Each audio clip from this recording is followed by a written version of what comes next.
नमस्कार, प्रणाम। मैं अंशु कुमार आप सभी का स्वागत करती हूँ हमारे आज के किसान चौपाल में, जिसमें हम डिस्कशन करेंगे आलू फसल प्रबंधन के साथ ट्रैक्टर उद्योग में नई खोज के बारे में। और ये कार्यक्रम हम उत्तर प्रदेश कृषि विभाग, उद्यान विभाग के सहयोग से कर रहे हैं, साथ में Dhanuka agritech limited, CNH industrial, Hyundai Motors India limited के सहयोग से हम ये कार्यक्रम कर रहे हैं।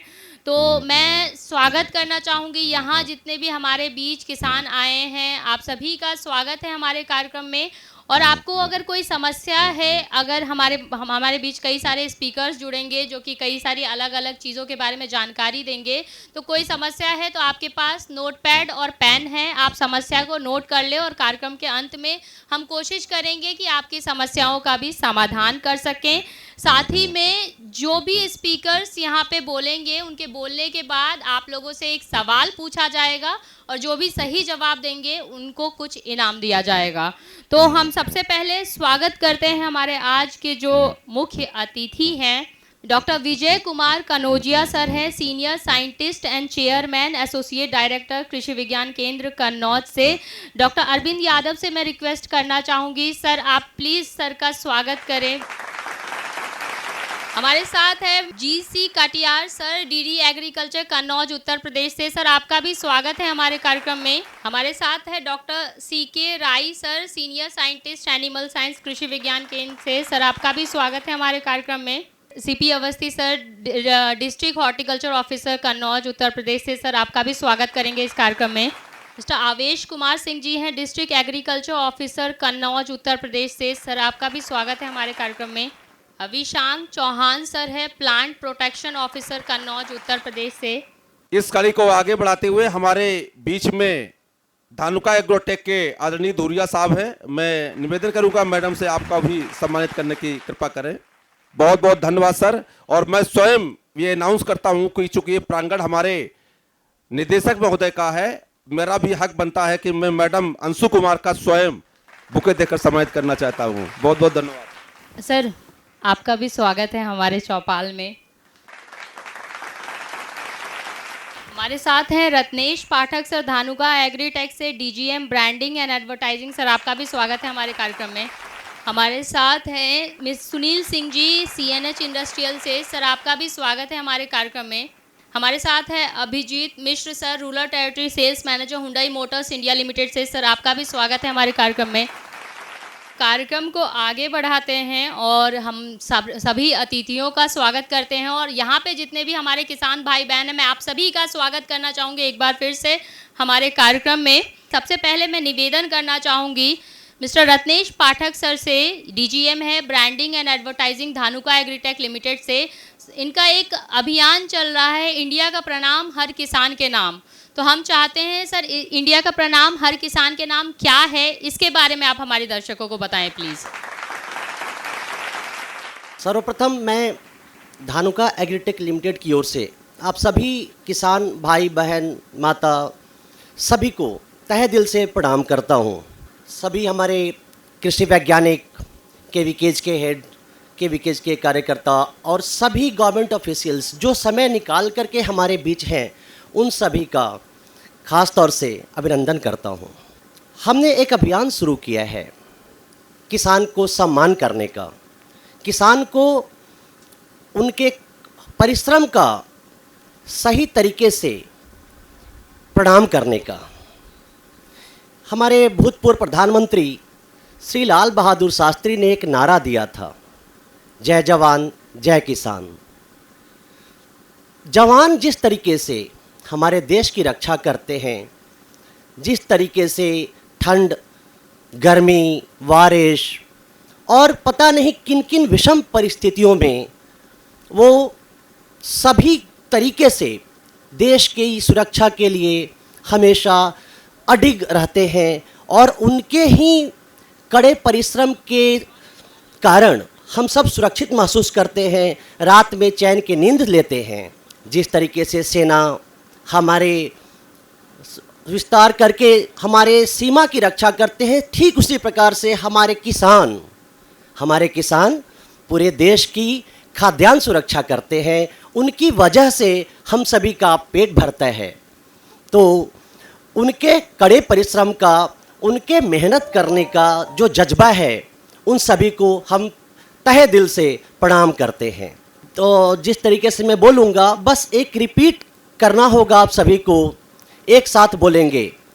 जब मैं बोलूँगा इंडिया का प्रणाम, आप सभी लोग से मुझे उम्मीद है कि आप तहे दिल से बोलेंगे हर किसान के नाम। तो इंडिया का प्रणाम, इंडिया का प्रणाम, इंडिया का प्रणाम। धन्यवाद। अब मैं रिक्वेस्ट करूंगा धुरिया साहब से कि हमारे ब्रांड फिल्म को एक बार चलाएं और सभी को दिखाएं। पूछिए किसी भी किसान से, छोटा हो या बड़ा, कितना बेशकीमती होता है उसके लिए जमीन का एक टुकड़ा। जमीन के उस टुकड़े में हर किसान सपने बोता है। कड़कती धूप हो या आंधी तूफान, फसलों में खुद उगता है, फसलों के साथ सोता है। जानता है मौसम के मिजाज पर उसका बस नहीं है। मेहनत, लगन, उम्मीद, जुनून, बस यही उसकी जिंदगी है। सींचता है खेत को अपने पसीने से, धानुका पर विश्वास से, हौसलों से अपने सीने के। महज अन्नदाता कहने से काम नहीं बनता है। ऐ किसान, तुझे पूरे देश का प्रणाम तो बनता है। धानुका, इंडिया का प्रणाम हर किसान के नाम। पुनः एक बार फिर से मैं कहूँगा इंडिया का प्रणाम हर किसान के नाम। Anshu, over to you. Thank you so much. बहुत बहुत धन्यवाद सर। इसी के साथ मैं बताना चाहूँगी कि यहाँ पे मौजूद 20 प्रगतिशील किसानों को जो है वो सर्टिफिकेट दिया जाएगा और धानुका की तरफ से किसी 5 किसान को जो है वो सम्मानित किया जाएगा। वो कार्यक्रम के अंत में हम करेंगे। तो हम कार्यक्रम को आगे बढ़ाते हैं और आपको गौर से सुनना है आपसे, क्योंकि हर स्पीच के बाद आप लोगों से सवाल पूछा जाएगा उसी से रिलेटेड, और जो भी सही जवाब देंगे उनको कुछ इनाम दिया जाएगा। तो मैं नेक्स्ट निवेदन करना चाहूँगी विजय कुमार कनौजिया सर से, senior scientist, chairman, associate director KVK Kannauj से हैं। सर, मृदा स्वास्थ्य के बारे में हम चाहेंगे कि आप हमारे दर्शकों को बताएं कि सॉइल टेस्टिंग क्यों ज़रूरी है और मृदा स्वस्थ रहने से किसानों को क्या फ़ायदा होगा, इसके बारे में बताएं प्लीज़। यहाँ पर उपस्थित सभी अधिकारीगण, किसान भाइयों, माताओं, बहनों, सभी का कृषि विज्ञान केंद्र की ओर से बहुत बहुत हार्दिक अभिनंदन और स्वागत। मैं यहाँ पर उपस्थित अपने उपनिदेशक कृषि जीसी कटियार साहब का, डीएचओ अवस्थी जी का, धानुका के जो यहाँ पर अधिकारी हैं उनका, यहाँ पर जिला कृषि अधिकारी का विशेष रूप से अभिनंदन और स्वागत करता हूँ।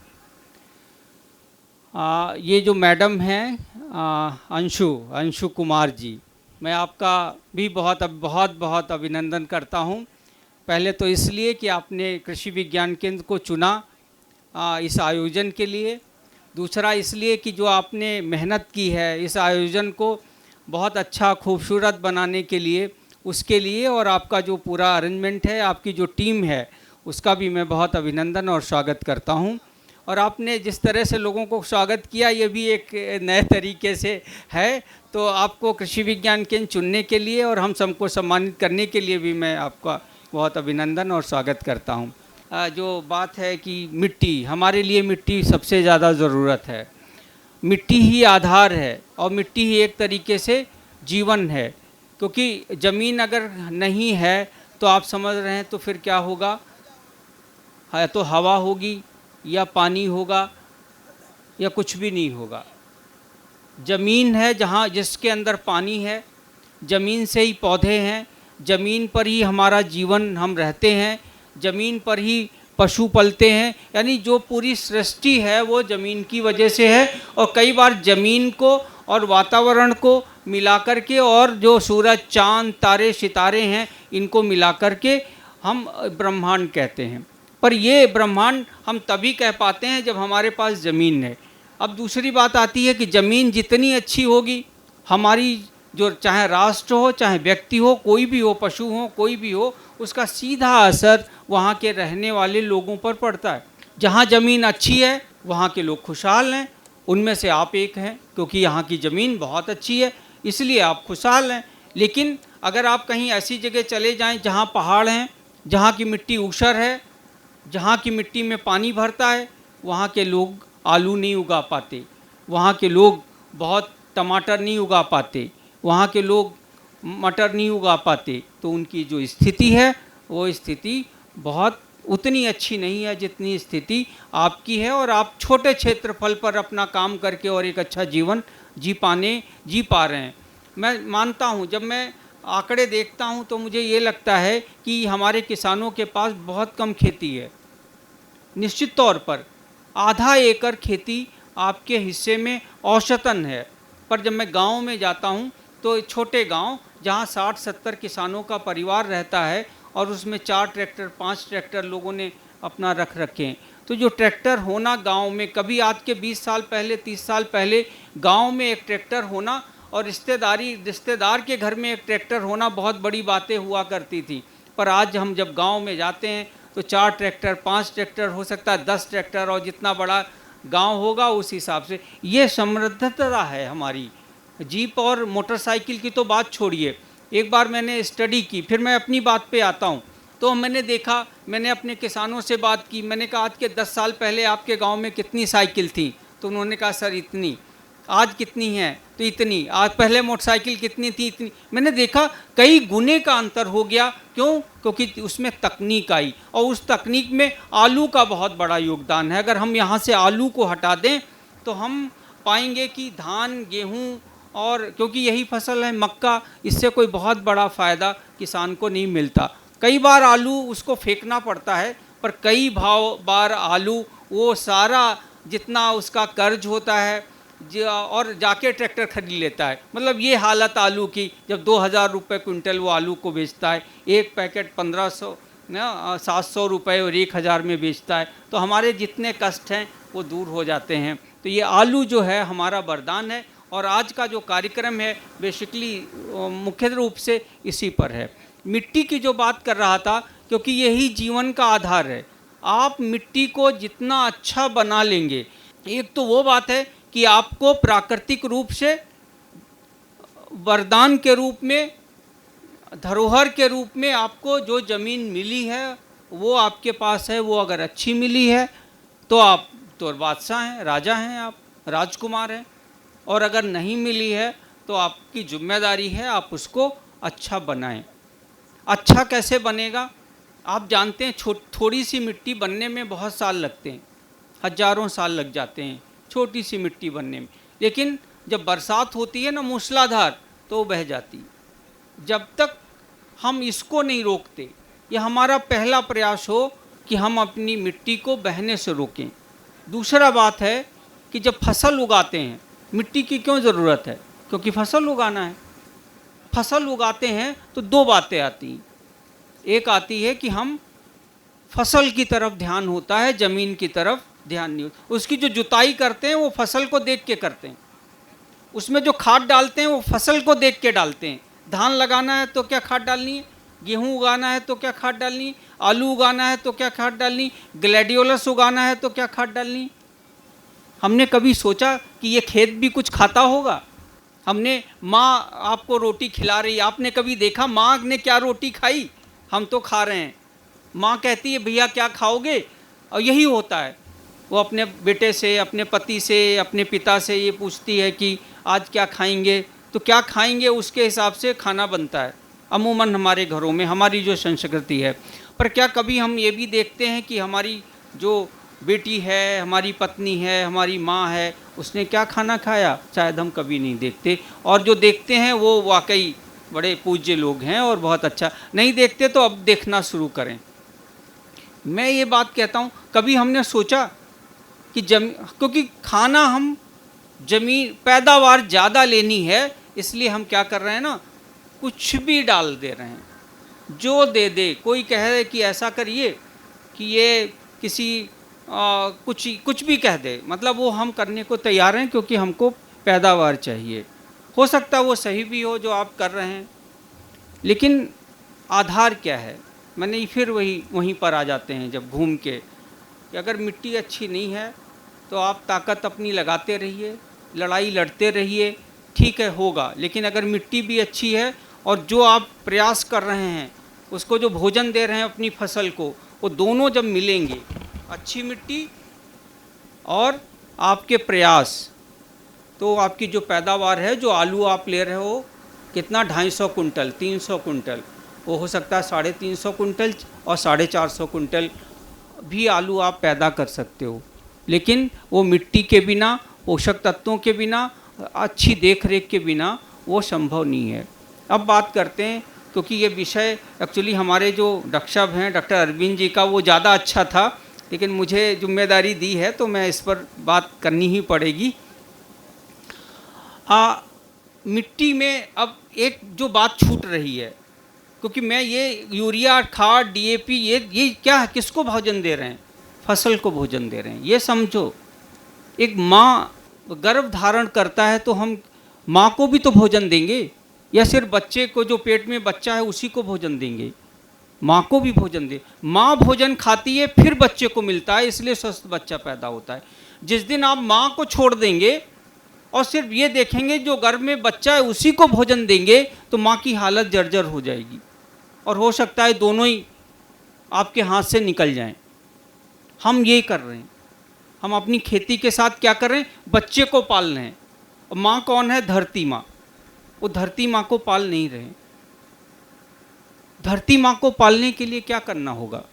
सॉइल तो टेस्ट हो जाएगी, पोषक तत्व भी पता हो जाएंगे और आप डाल लेंगे, और नहीं भी होगा तो भी डाल लेंगे। ये मुझे पता है, क्योंकि मैं आज 30 सालों से मैं यही देख रहा हूँ, और मैं भी गांव का ही हूँ। गांव में ही मेरा जन्म हुआ, तो आज 40-50 साल से 45 साल से मैं यही देख रहा हूँ कि किस तरीके से जो खेती है वो खेती हो रही है। नंबर 1, अपने खेतों की मेड़ बांध लीजिए।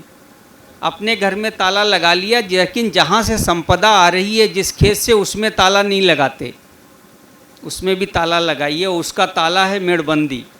मोटी थोड़ी मेड़ बांध लीजिए, जिससे उसका वो घर में चोरी ना हो, इसका पूरा इंतजाम है। लेकिन जो चोरी हो रही है खेत से, उसका कोई इंतजाम नहीं है और कहीं भी नहीं है। बड़ा दुख होता है मुझे कि हमारा किसान मक्का की फसल काटता है, और कितना, मतलब आप इसको देखेंगे तो लगेगा हमारा किसान कितना जागरूक है। अब वहाँ देखेंगे कि उन्होंने डिस हैरो से पूरा काट दिया, उसके ऊपर वो आजकल वो चलता है ना दूसरा रोटावेटर, वो भी चला दिया, पर आप देखेंगे वो मेड़ तो खुली है। अब क्या किया ना, ये तो आपने जहर पैदा कर दिया। आप ऐसे ही खेत को छोड़ देते ना तो वो ज़्यादा ठीक था। जब खेत को जोत दिया तो क्या हो गया? मिट्टी तो उखड़ गई। मिट्टी का जो संयोजन था, जैसे ये मिट्टी है, ये बरसात होगी तो क्या होगा कि ये कम बहेगी। अगर हम इसको जोत दें और ऐसे ही छोड़ दें तो बहुत सारी मिट्टी बह के चली जाएगी। हम वही करते हैं, मक्का काटने के बाद ठूंठों को मिला देते हैं। ये बहुत अच्छी बात है, हमारे लिए बहुत अच्छी रिकॉर्ड कर देते हैं। 70% लोग ये करते हैं, फलाना करते हैं, ये करते हैं।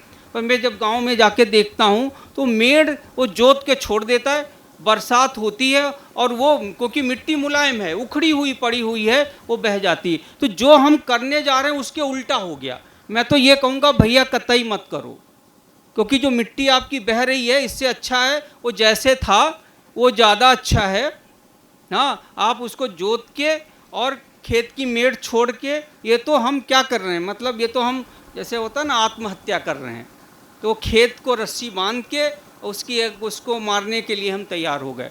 तो इतने जो भी लोग यहाँ सुन रहे हैं मेरी बात को, इतना आप अपना लो, और पड़ोसी को भले मत बताओ, पर आप अपने रिश्तेदार में बहन होगी, आपके पिताजी होंगे, लोग होंगे, उनको तो बता दो भाई ये काम मत करो, ये तो बहुत खतरनाक, ये खतरनाक काम है, कुछ नहीं कर सकते। मैं एक बात कह रहा हूँ, हम परेशान इसलिए हैं ना, चेचक को ढो रहे हैं, चीज़ों को ढो रहे हैं, पैदावार कम हो रही है, सिर्फ उसका कारण यही है कि जो हमारी संपदा है वो तो हम बहा रहे हैं, और ऊपर से जो रसायन जो फैक्ट्री में बनता है उसको डाल के सिर्फ पौधे को, बच्चे को भोजन दे रहे हैं, माँ को भोजन नहीं दे रहे हैं। इसलिए इसको करना होगा। तो आपको बहुत धन्यवाद, आपने मुझे अवसर दिया, और धन्यवाद सबको। सर आपका बहुत बहुत धन्यवाद। मैं नेक्स्ट निवेदन करना चाहूँगी डॉक्टर आर के धुरिया सर, आपका ये सब्जेक्ट मैटर एक्सपर्ट हैं धानुका एग्रीटेक लिमिटेड से। धानुका के कुछ इनिशिएटिव के बारे में सर जो है वो शेयर करना चाहते हैं। Sir please. यहाँ पे मौजूद कृषि विज्ञान केंद्र से सभी वैज्ञानिकगण, कृषि विभाग से आए सभी अधिकारीगण, किसान भाइयों और बहनों और मेरे साथियों, मैं आप सभी का आज की इस किसान चौपाल में धानुका की तरफ से प्रणाम करता हूँ। मैं आलू के ऊपर, चूँकि ये लास्ट महीना है आलू का, ये महीना हम लोगों ने सुरक्षित निकाल लिया, उसके बाद फिर फरवरी में दिक्कत नहीं आती है। उससे पहले मैं 1 मिनट लूँगा कंपनी के बारे में बताते हुए। धानुका एग्रीटेक लिमिटेड की स्थापना 1980 में हुई थी, लेकिन धीरे धीरे हम लोगों ने भी ये समझा कि अगर हमें किसानों के हित में काम करना है, किसानों के साथ मिलके काम करना है, तो हमें नई तकनीक लानी पड़ेगी। तो इसीलिए धानुका एग्रीटेक लिमिटेड ने जापान, अमेरिकन कुछ कंपनियों के साथ तकनीकी सहयोग के करार साइन किए और नए नए उत्पाद लेकर के आए। आज मैं कह सकता हूं कि आप समस्या का नाम लो, उस समस्या का समाधान हर एक फसल में धानुका एग्रीटेक लिमिटेड के पास है। धानुका का जो उत्पादन है वो 3 जगह होता है, गुजरात, राजस्थान और जम्मू एंड कश्मीर। हम लोगों की कोशिश यही रहती है कि हम नए उत्पाद ऐसे लेके आएँ जिससे किसानों की आय में वृद्धि हो सके। ये फ़ोटो आप देख रहे हो स्क्रीन पे, ये फ़ोटो यहीं का है। पिछले साल मैं यहीं पे घूम रहा था। ये छिबरा मऊ साइड का है, पछेती झुलसा, आलू का पछेती झुलसा, जिसको हम कह सकते हैं कि सबसे ज़्यादा खतरनाक बीमारी है। ये आ जाए तो 70-80% तक उपज का नुकसान कर देती है।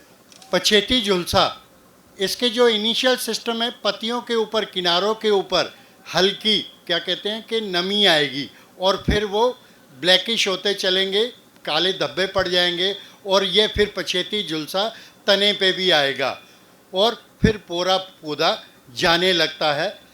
अगर ये आ जाए और इसका सही समय पे नियंत्रण नहीं किया जाए तो फिर पूरा का पूरा खेत ख़त्म भी हो सकता है इस पछेती झुलसा की वजह से। इवन बाद में चल के अगर ये बीमारी ज़्यादा आती है तो आलू भी नीचे जो है वो गलने लगता है, यानी उत्पादन का भारी नुकसान होता है, क्वालिटी और क्वांटिटी दोनों का नुकसान हो जाता है। ये आता कैसे है, आता कब है? जो अभी मौसम चल रहा है, क्लाउडी हो यानी बादल छाए हो, हवा में नमी हो, टेम्परेचर कम हो, जो कि समय अभी चल रहा है, इस मौसम में ये पछेती झुलसा फैलता है और ये बीज से भी फैलता है, ये मिट्टी से भी फैलता है, ये हवा से भी फैलता है। इसलिए जब हम दिन में खेत देखते हैं कि ठीक है, दूसरे दिन सुबह जाकर के खेत देखते हैं तो लगता है कि बीमारी आ चुकी होती है। एक्चुअली बीमारी आई होती है क्योंकि ये फैलती इसी के साथ है, नमी जब ज़्यादा होती है, जो कि समय अभी चल रहा है। तो इसके नियंत्रण के लिए जो धानुका ने नई तकनीक दी है वो है किरारी।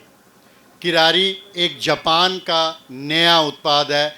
ये हम लोग निसान इंडस्ट्री जापान से लेते हैं। निसान जो कि एक दुनिया में जाना माना नाम है। किरारी क्या है इसके बारे में मैं थोड़ी सी बातचीत करूंगा। दोस्तों, ये एक प्रिवेंटिव यानी बीमारी आने से पहले प्रयोग में करें। बीमारी आ गई तो वो अपना नुकसान करके जाएगी।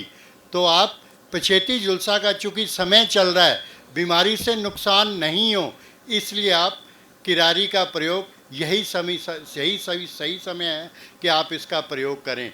ये काम कैसे करता है? जैसे ही आप किरारी का प्रयोग करते हैं, ये उस फंगस का सांस लेने की प्रक्रिया को बंद कर देता है और फंगस को आगे बढ़ने नहीं देता है।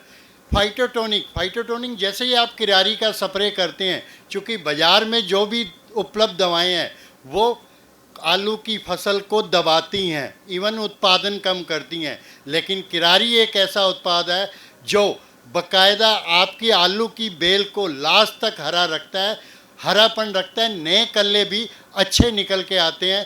बीमारी रोकने के साथ साथ उत्पादन भी क्वालिटी का आता है और पूरा आता है। इसकी की जो प्रयोग मात्रा है वो 200 ml प्रति एकड़ करनी है 150 लीटर पानी के साथ। चूँकि किरारी ऐसी फार्मूलेशन में है तो जब भी आप प्रयोग में करें तो शीशी को हिला करके प्रयोग में करें। और बीमारी की शुरुआती अवस्था या अभी जो मौसम चल रहा है, अभी बीमारी नहीं भी है, लेकिन हमने प्रयोग अभी कर लेना है, क्योंकि जनवरी का महीना अगर हमने सुरक्षित निकाल दिया तो फिर हम इस पछेती झुलसा के प्रकोप से आलू की फसल को बचा के ले जा पाएंगे। ये पिछले साल के यहीं कन्नौज के ही फोटोग्राफ्स हैं। बीमारी शुरुआती अवस्था में जैसे ही किरारी लगता है, बीमारी वहीं की वहीं रुकने लगती है। ये आप देख रहे हैं कि पत्ती जहाँ पे बीमारी आई थी, किरारी ने उस पछेती झुलसा को वहीं का वहीं रोक लिया। जब आप देखेंगे और पत्ती को हाथ में लेंगे, पापड़ की तरह कर की आवाज़ के साथ ये हो जाएगी, यानी बीमारी को तुरंत ये नियंत्रित कर लेता है। ये आप देख रहे हैं कि जहाँ किरारी का प्रयोग होता है, पत्तियाँ हरी रहती हैं, लास्ट तक ग्रीन बनी रहती हैं। उस ग्रीन बनने मतलब हरे भरा बेल हरी भरी रहने से चूँकि भोजन ज़्यादा बनेगा तो उत्पादन भी अच्छा प्राप्त होता है। ये भी किरारी के कुछ रिजल्ट्स हैं जो कन्नौज साइड के ही हैं। पिछले साल हम लोगों ने काफ़ी हमारी टीम ने काम किया है यहाँ पे। ये कुछ फोटोग्राफ ये भी देख रहे हैं जहाँ पे किरारी लगा है। ये किसान थे छिबरा मऊ के आसपास, इन्होंने किरारी लगाया। हम लोग खेत देखने गए, बात करने लगे कि भी हाँ जी किरारी का रिजल्ट कैसा है, तो बोले रिजल्ट तो मैं आपको दिखाता हूँ। वो मेरे को खेत के बीच में लेके गए, मैं खुद था। उन्होंने 3 लाइनें, ये किसान का नाम सतीश है, 3 लाइनें छोड़ रखी थी और वो 3 लाइनों में आप फोटो में देख रहे हो कि आलू ख़त्म हो रहा है और जहाँ किरारी लगा था आलू बिल्कुल सुरक्षित था, सेफ था किरारी लगने के बाद। तो ऐसे ही कुछ किसानों से मैं बात करवाना चाहूँगा, मिलवाना चाहूँगा। आइए एक वीडियो टेस्टिमोनियल के थ्रू उनसे बात करते हैं।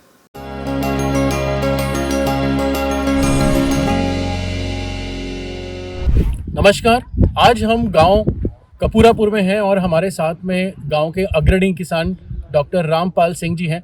रामपाल सिंह जी ने अपने खेत में आलू के किरारी का प्रयोग किया, तो आइए जानते हैं उनका अनुभव कैसा रहा। डॉक्टर साहब, किरारी डालने से एक तो झुलसा और परपरा जो रोग शुरू हुआ था वो डालने से तुरंत उसमें रुकावट हो गई।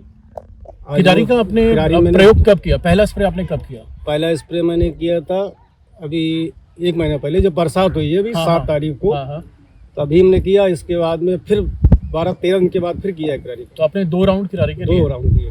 तो क्या आपको लग रहा था, सिचुएशन कैसी थी और क्या आपको फसल अच्छी है, भरी भरी है। हाँ। और कोई भी रोग नहीं इस समय। हाँ हाँ। आलू में जो अन्य शिकायतें होती थी पहले चेचक जैसी, अच्छा, उसमें भी सुधार है। क्या बात है। तो जैसा हम देख सकते हैं कि पत्तियां हमें काफ़ी हरी भरी दिख रही हैं हमारे ये वाले खेत में, जहाँ पे डॉक्टर साहब ने किरारी का स्प्रे किया है। वहीं पे एक बगल में हमारे खेत है अन्य किसान भाई का, जहाँ पे अन्य दवाइयों का प्रयोग हुआ है।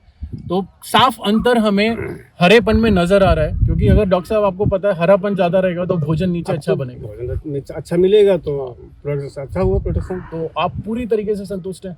मैं पूरी तरीके से संतुष्ट हूँ। अन्य किसान भाइयों को क्या संदेश देना चाहिए? अन्य किसान भाई पूछते हैं, उनको बताते भी हैं क्या कि मैंने ये किरारी जो डाली है दानुका कंपनी की, उसको डालिए आप। लेकिन कुछ महंगाई की वजह से, महंगा आइटम है, कुछ लोग नहीं ले पा रहे हैं। तो हम इसीलिए कहते हैं जब हम किरारी का स्प्रे करेंगे तो पछेती झुलसा पे किरारी का प्रहार अवश्य होगा और हमारा खेत जो है वो स्वस्थ रहेगा और आमदनी अच्छी होगी। आपका बहुत बहुत धन्यवाद। धानुका, इंडिया का प्रणाम हर किसान के नाम।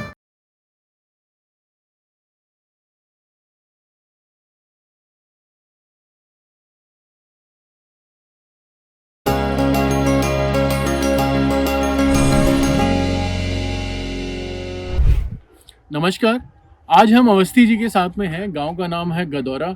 अवस्थी जी ने अपने आलू के खेत में किरारी का स्प्रे किया। आइए उनसे जानते हैं उनका अनुभव कैसा रहा। अवस्थी जी बताइए। जी भैया नमस्कार। हमारे तो खेत में झुलसा आ गया था आलू में, पछेती झुलसा। तो सलाह में दी कुछ लोगों ने कि किरारी जो है डाली जाए, उससे झुलसा का प्रकोप जो है वो रुक जाएगा। क्योंकि झुलसा जैसी फसल होती है, थोड़ा सा मन में बड़ा वो रहता है कि अब तो ये चली जाएगी। किरारी हमने डाली, तो किरारी डालने से जो झुलसा रोग था वो उस रोग की भी रोकथाम हुई, और जो प्लांट्स है पौधा उसकी भी वृद्धि बहुत अच्छी देखने को मिली, मतलब उसमें बढ़वार हुई। हाँ, बहुत अच्छा सा किले आने जो है, जैसे और कोई दवा जैसे अग्रबीड वगैरह डालते हैं ना, तो वो जो है पौधे की बढ़वार रोक देती है। तो हरापन आपको नजर आया? बहुत अच्छी सी बेल, मतलब खेत भी अच्छा सा देखने लायक हो, और रोग भी रुक गया था। कितने दिन का आपको लगा कि नियंत्रण मिला आपको? लगभग 10 दिन तक नियंत्रण रहा। उसके बाद फिर वो बरसात, मौसम हाँ बिगड़ गया, बरसात हुई, तो उसके बाद में फिर वो जो है रोग दोबारा उभर के आ गया। क्या? अच्छा। तो फिर हमने डाली, फिर किरारी डाली। अच्छा। तो फिर भी डालने से फिर भी रोग में कंट्रोल मिला। तो बाकी जितने और हमारे आलू के किसान आपको देख रहे हैं, उनको आप क्या संदेश देना चाहते हैं? हमारी समझ में तो ये आता है कि पछेती झुलसा के लिए किरारी से अच्छी तो और कोई दवा है नहीं, क्योंकि और जो दवाएं हैं हो सकता है अगर उनसे रोग में रोकथाम हो जाए, लेकिन उससे प्लांट की जो है वृद्धि रुक जाती है। तो हमारी समझ में इससे पौध की बढ़वार भी होती है और रोग की रोकथाम भी वहीं रुक जाता है। तो सबको कहेंगे ये अच्छा सा आपके कंपनी का ये वो है, कुछ भी कह सकते हैं उसको, एक हथियार है। हाँ, हथियार है जो हमारे बहुत अच्छा सा काम करते हैं, बहुत अच्छा सा काम करता है। हम आशा करेंगे कि आपको अधिक उत्पादन, गुणवत्ता वाला और आमदनी अधिक हो, यही हमारी आशा है। बहुत बहुत धन्यवाद। हम लोग कहते हैं कि किरारी लगाने के बाद खेत हरा भरा रहता है, आलू की बेल लास्ट तक हरी रहती है। इसको देखने के लिए हम लोगों ने 26 जगह पे आलू की खुदाई कराई, जहां एक तरफ किरारी लगा हुआ था और दूसरी तरफ दूसरा उत्पाद लगा हुआ था। जब हम लोगों ने 26 जगह खुदाई कराई तो कहीं 15 बोरे अधिक, कहीं 25 बोरे अधिक, और क्वालिटी भी आलू की अच्छी आई। ये हम लोगों ने 26 जगह करके देखा। और आप ये मान लीजिए, आप 200 बोरे अगर नॉर्मल आते हैं, किरारी लगाने के बाद 220 बोरे निकलते हैं, 20 बोरे ज़्यादा निकलते हैं, क्योंकि किरारी उस फसल को, आलू की फसल को दबाता नहीं है।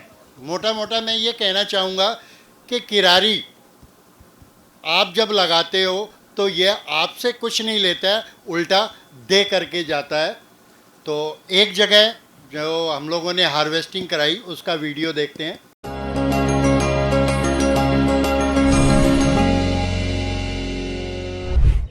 मैं R.K. धुरिया, आज हम लोग गांव औराई और उज्जवल तिवारी जी के खेत में खड़े हैं, जो कि जिला कन्नौज में आता है। इन्होंने अपने आलू के खेत में 21 जनवरी को जब इनके खेत में झुलसा आया था तो किरारी ला करके इन्होंने प्रयोग किया था एक खेत में, और दूसरे खेत में दूसरी दवा का प्रयोग किया था। तो आज जबकि 25 फरवरी है, हम लोग यहाँ पे इकट्ठे हुए हैं खुदाई कराने के लिए कि क्वालिटी और उत्पादन पे किरारी का क्या प्रभाव रहा। हम लोगों ने जहाँ किरारी लगा था वहाँ पे भी 5 बाई 5 मीटर एरिया की खुदाई कराई, और दूसरी तरफ जहाँ नहीं लगा था किरारी, अन्य उत्पाद का प्रयोग हुआ था, हम लोगों ने वहाँ भी 5 बाई 5 मीटर एरिया में खुदाई कराई। और खुदाई कराने के बाद उधर भी बोरे भर दिए, इधर भी बोरे भर दिए। तो अब हम उज्जवल तिवारी जी से जानते हैं कि उन्होंने इनमें क्या फर्क देखा। हाँ जी, मैंने इसमें इसका उत्पादन भी ज्यादा रहा। उसमें कितना ज्यादा रहा? उसमें 100 किलो निकला, 100 किलो आया, 100 किलो उसमें निकला, और 110 किलो इसमें निकला, जिसमें किरारी दवाई का उपयोग किया गया। और ये उत्पादन में भी काफी अच्छा बेटर रिजल्ट मिला। हाँ, मतलब आप ये कह रहे हो कि ये आलू उस खेत का है जिसमें किरारी नहीं लगा था, अन्य उत्पाद लगा था, और ये आलू उस खेत का है जहाँ पे किरारी लगा था। यानी 5 बाई 5 मीटर एरिया में आपको 10 किलो आलू ज्यादा मिला। धन्यवाद। धानुका, इंडिया का प्रणाम हर किसान के नाम। तो मैं अंत में यही कहूँगा, किरारी आप इंतज़ार नहीं करें कि पछेती झुलसा आएगा तभी लगानी है, बचाव में लगाएं। हम कहते हैं ना, वो 2 बूंद जिंदगी की। पोलियो की खुराक अगर हम ले लेते हैं, बच्चे को मिल जाती है, तो लकवा नहीं होता है। आलू के पछेती झुलसा आने के बाद अपना नुकसान करके जाता है। तो यही सही समय है कि आप किरारी का प्रयोग करें और अपनी आलू की फसल को पछेती झुलसा के साथ से बचाएं। Thank you. बहुत बहुत धन्यवाद सर। सर एक सवाल पूछना है आपको। मेरा सवाल ये है कि किरारी तो नाम सबको याद हो गया होगा, तो मैं ही बता रहा हूँ। किरारी की मात्रा मैंने प्रति एकड़ बताई थी, वो मात्रा प्रति एकड़ कितनी लगानी है और कितने पानी के साथ लगानी है? 200 ml। बिल्कुल सही जवाब। मैं आप लोगों को बताना चाहूँगी कि आप अगर नंबर नोट डाउन करना चाहते हैं धानुका एग्रीटेक का टोल फ्री नंबर, तो आप नोट कर सकते हैं 1800-102-1022 1800-102-1022। ये धानुका का टोल फ्री नंबर है। कोई भी अगर प्रॉब्लम हो तो आप संपर्क कर सकते हैं।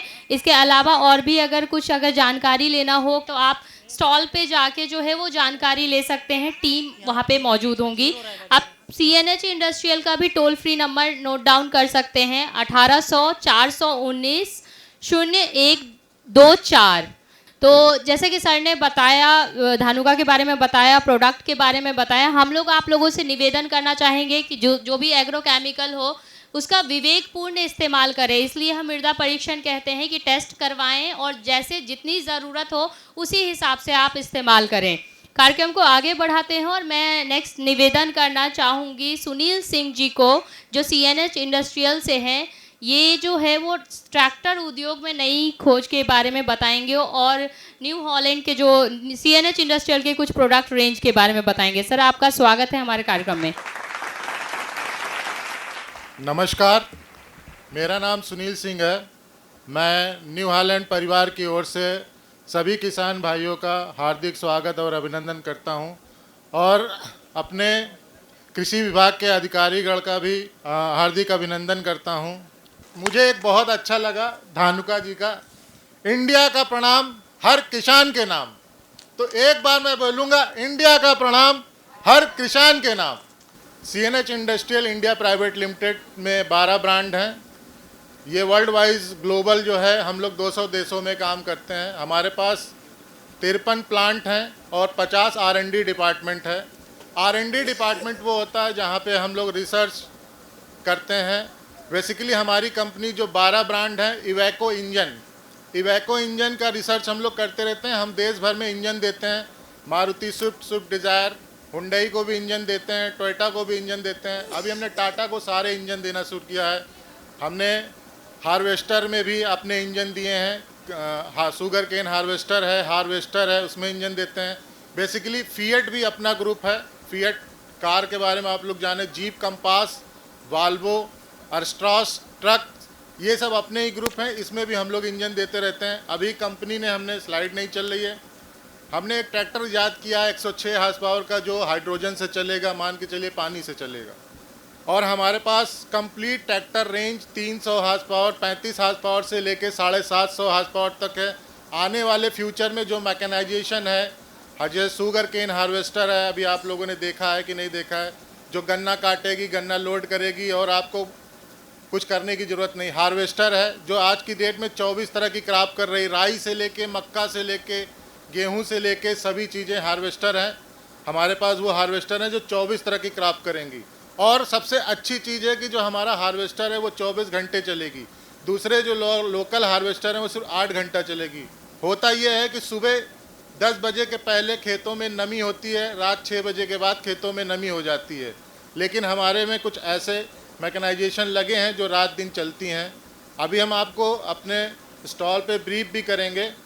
और इंडिया में हमारे 3 प्लांट हैं जिसमें हम 35 हार्स पावर से 90 हार्स पावर तक ट्रैक्टर बनाते हैं। एक प्लांट हमारा उत्तर प्रदेश नोएडा में ही है, दूसरा प्लांट हमारा पीतमपुरा में है, तीसरा प्लांट हमारा पूना में है।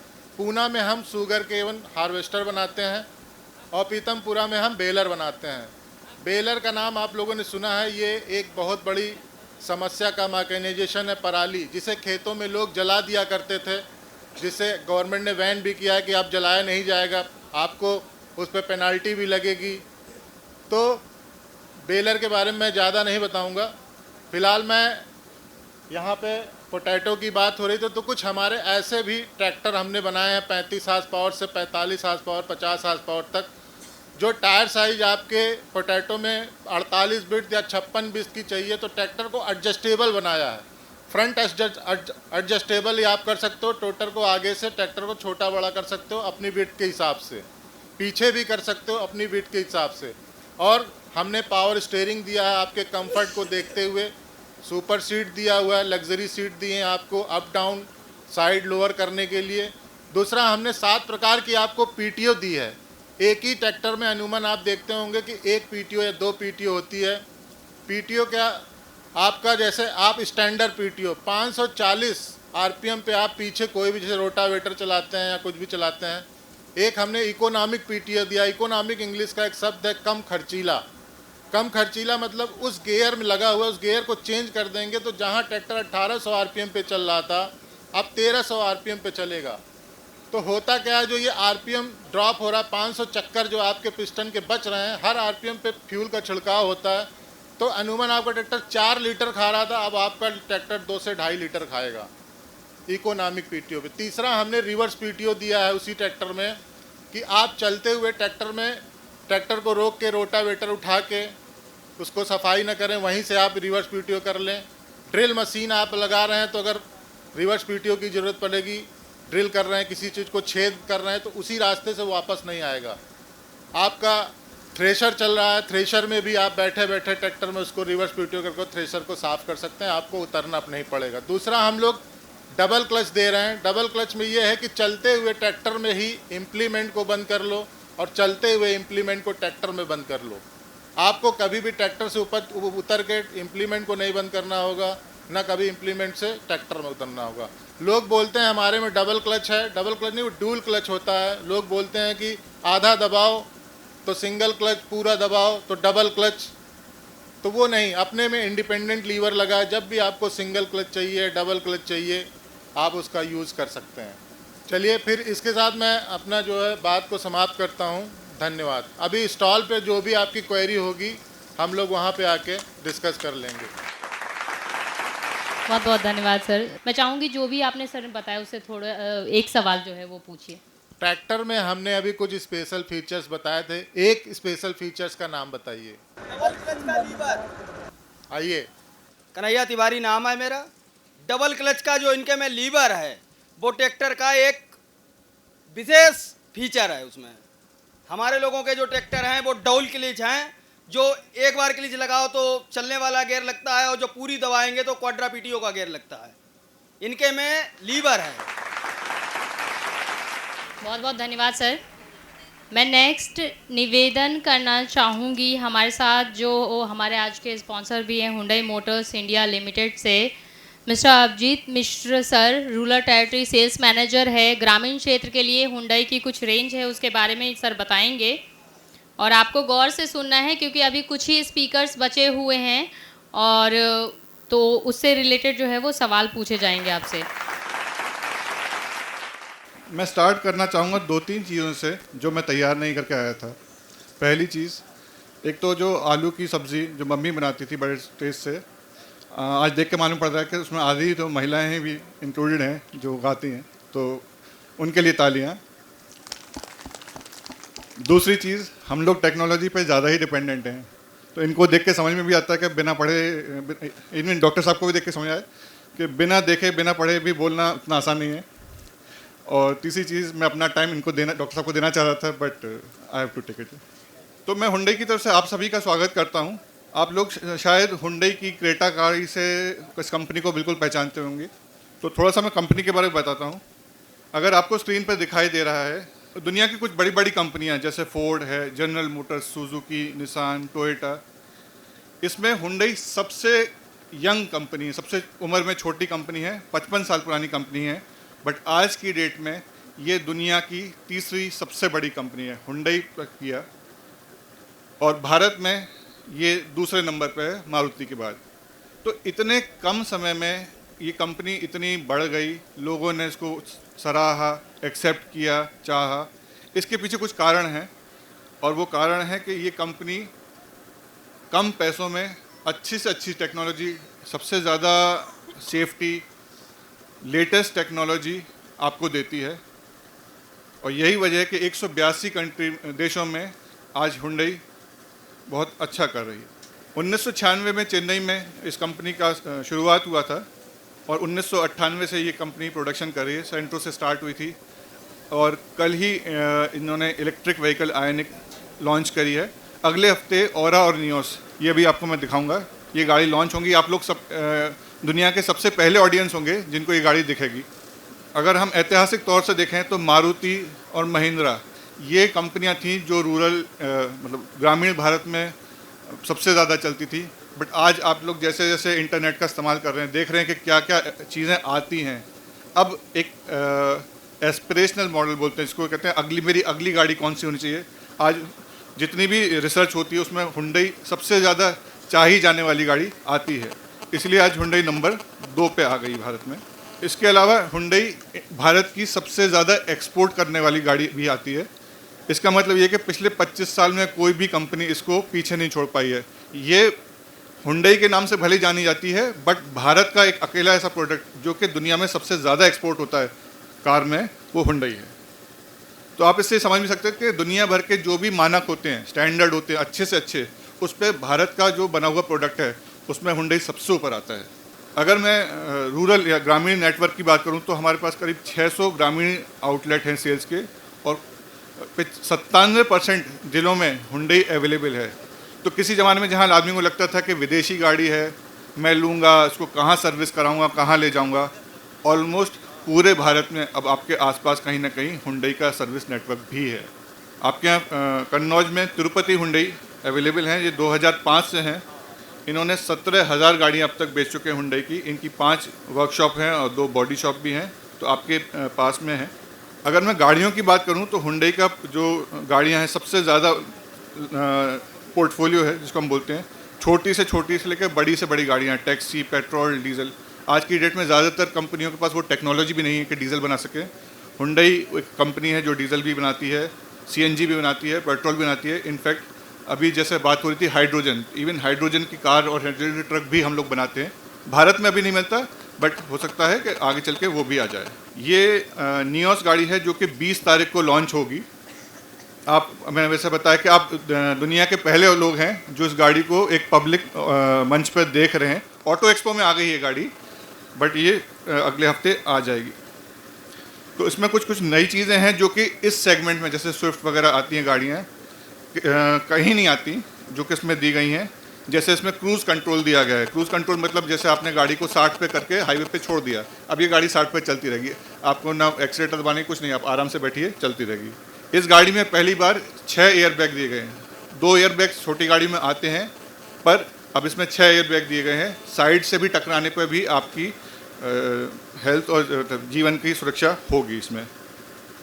इस गाड़ी में USB चार्जर तो दिया ही गया है, इसके साथ इसमें ECS भी दिया गया है। ECS मतलब आपकी गाड़ी अगर ख़राब सड़क पे चल रही हो, एक टायर के नीचे स्मूथ सरफेस है, एक के नीचे ख़राब है, तो आपकी गाड़ी का बैलेंस नहीं ख़राब होगा, जो कि इस सेगमेंट में नहीं आता था।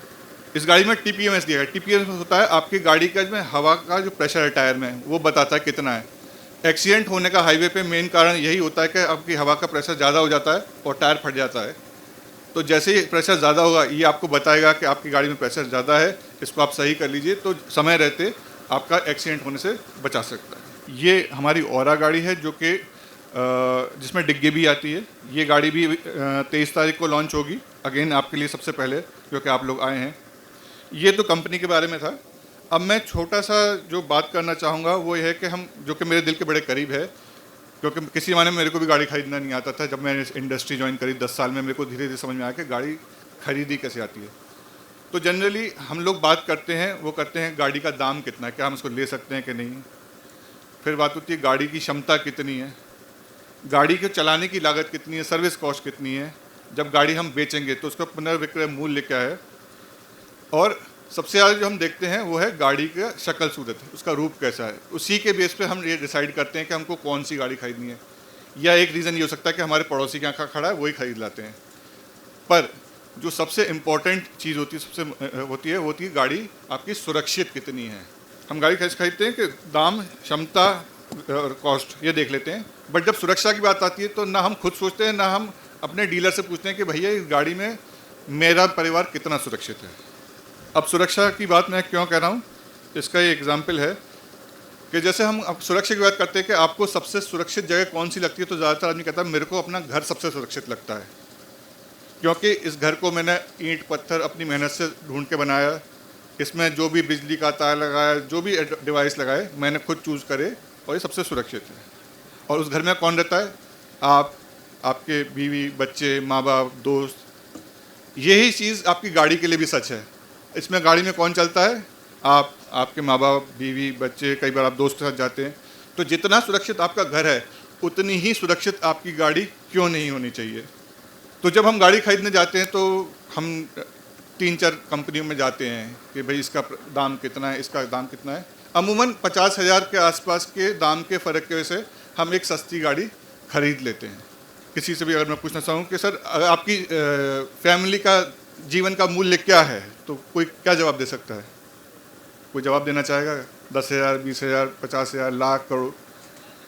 क्या आपकी फैमिली का मूल्य है? कुछ नहीं, अमूल्य है। कुछ नहीं मतलब मेरा अमूल्य है। तो जब हमारे फैमिली जो हमारे साथ सड़क पे चलती है, सामने से कौन आ रहा है, उसने पी रखी है, नहीं पी रखी, बारिश है, कोहरा है, सड़क खराब है, कुछ भी हो सकता है, पर उस चीज़ में आप अपनी फैमिली की सिक्योरिटी के साथ खिलवाड़ कर जाते हैं कुछ पैसे के लिए। ऐसा क्यों? ये एक सवाल ऐसा है, मैं हमेशा चाहूँगा कि जब आप गाड़ी खरीदें तो इसमें आपको हमेशा ध्यान में रखें। तो अगर मैं हुंडई की तरफ से बात करूं तो हुंडई में कुछ चीज़ें ऐसी आती हैं जो कि जिस पे मेरे को बड़ा नाज है कि मेरी कंपनी देती है। पहली तो चीज़ कि हुंडई की गाड़ियां ग्लोबल NCAP रेटिंग लेती है, मतलब दुनिया में जो भी सेफ्टी के नॉर्म्स हैं, अपने यहाँ तो भारत में फिर भी 60 की स्पीड पर होता है, कई देशों में इसको 100 की स्पीड पर भी टेस्ट किया जाता है। तो हुंडई उन नॉर्म्स पर खरा होता है, इसीलिए हम सबसे बड़े एक्सपोर्टर भी हैं। इसमें कुछ चीज़ें आती हैं जैसे एडवांस्ड हाई स्ट्रेंथ स्टील, जो कि बनाने में यूज होती है, इसीलिए हुंडई की गाड़ी की थोड़ी सी कीमत ज़्यादा होती है, क्योंकि जब अच्छी स्टील यूज़ होगी कोई कॉस्ट कटिंग नहीं होगी। जैसे इतने अच्छी ईंट यूज़ करी, हमने अच्छी स्टील यूज़ करी, तो इसका प्राइस ऊपर होता है, बट जब ज़रूरत पड़ती है तो यही आपको बचाता है। दूसरी चीज़ है ADAS। ये एक लेटेस्ट टेक्नोलॉजी है जो कि थोड़े हायर क्लास में आती है, जहाँ पे आपकी गाड़ी, जैसे अगर आपकी गाड़ी सड़क पे लाइन बनी हो तो अपने आप आपकी गाड़ी अपने आप सड़क से अगर हटने लगेगी तो वो सीधा कर देगी। आपको नींद आ रही है तो अलार्म बजेगा कि आपको नींद आ रही है, जग जाइए। कोई एकदम से सामने आ जाए तो गाड़ी खुद ब्रेक ले लेगी। कोई पीछे से आ रहा है तो आपको बताएगी कि आप लेफ्ट राइट मत जाइए। ये लेटेस्ट टेक्नोलॉजी है। प्लस जैसे मैंने बताया, इन छोटी गाड़ियों में 6 एयर बैग आ रहे हैं, ऑटो हेडलैम्प है, अंधेरा होता है तो खुद से ही लाइट जल जाती है। कई बार आपको लगता है कि मेरे को सही दिख रहा है, बट अगर सामने वाले को आपको आती गाड़ी नहीं दिखी तो भी परेशानी हो सकती है, तो अपने आप हेडलैम्प ऑन हो जाते हैं। इसके अलावा ABS है। ABS मतलब आपके अगर आप ज़ोर से ब्रेक मार देते हो तो आपका स्टीयरिंग जाम नहीं होता है। EBD है। एक्सीडेंटल डोर लॉक है, अगर आपकी गाड़ी का एक्सीडेंट होता है तो दरवाजे खुद से खुल जाएंगे। जैसे अभी रिसेंटली ऋषभ पंत का एक्सीडेंट हुआ, अगर आप लोगों ने न्यूज़ पढ़ा होगा, तो दरवाजे जाम हो गए, तोड़ के निकालनी पड़ी। नेक्स्ट चीज़ ये है कि आप लोग आए हैं अपना कीमती समय निकालने के लिए, तो मेरा भी फ़र्ज़ बनता है कि आपके समय का कुछ एडिशनल बेनिफिट होना चाहिए। तो यहाँ पे जितने भी लोग हैं जिनके पास खेती है, मतलब खसरा, खतौनी, फरद है, या किसान क्रेडिट कार्ड है, ट्रैक्टर ओनर जिनके पास RC होनी चाहिए, अगर आप सरपंच हैं या पंचायत के मेंबर हैं, रूरल कोऑपरेटिव बैंक में करते हैं काम, आपके पास दुकान है, मतलब उसका पंचायत का ट्रेडिंग लाइसेंस या शॉप एक्ट लाइसेंस है, या आप किसी भी रूरल गांव में टीचर हैं, आपको हुंडई की गाड़ी पे अतिरिक्त 3100 रुपये का बेनिफिट मैं देने को तैयार हूँ। अगर आप गवर्नमेंट एम्प्लॉई हैं तो भी आपको मिलेगा। प्लस आज आप सभी लोगों को मेरा एक विजिटिंग कार्ड मिला होगा सफ़ेद रंग का, जिसके पास वो है उस कार्ड को दिखा के जो भी आप गाड़ी खरीदना चाहें जब भी, उस पर एडिशनल 3,000 रुपये मेरी तरफ से आपको भेंट है। तो उस कार्ड को संभाल के रखिएगा। अगर आपको नहीं भी लेनी, आपके किसी मित्र को, किसी रिश्तेदार को लेनी है, वो कार्ड दे दीजिएगा सफ़ेद रंग का, वो लेके आप तिरुपति हुंडई के कनौज सेंटर पर आ सकते हैं और अतिरिक्त लाभ 3,000 रुपये का उठा सकते हैं। और मेरे साथ यहाँ पे आज महिंद्रा फाइनेंस से एक टीम भी आई है। तो महिंद्रा फाइनेंस रूरल फाइनेंसिंग में बहुत स्ट्रॉन्ग है और वो भी आपके लिए कुछ स्पेशल भेंट लेके आई है। महिंद्रा फाइनेंस कन्नौज ब्रांच से मैं आयुष कुमार मिश्रा यहाँ पर उपस्थित कृषि विभाग विज्ञान के अधिकारीगण एवं हुंडई मोटर से अभिजीत सर, विवेक सर, महीप सर एवं प्यारे किसान भाइयों और बहनों, आप सबको मेरा नमस्कार। महिंद्रा फाइनेंस आपको साधारण कागजों पर आसानी से लोन व्यय करता है, जिसमें आपको महिंद्रा फाइनेंस की तरफ से अगर आज कोई भी इच्छुक व्यक्ति गाड़ी व्यय करता है तो 1% की जगह जो सर्विस चार्ज है उस पर आपका 0.50 यानी कि 50 पैसे सर्विस चार्ज लगेगा।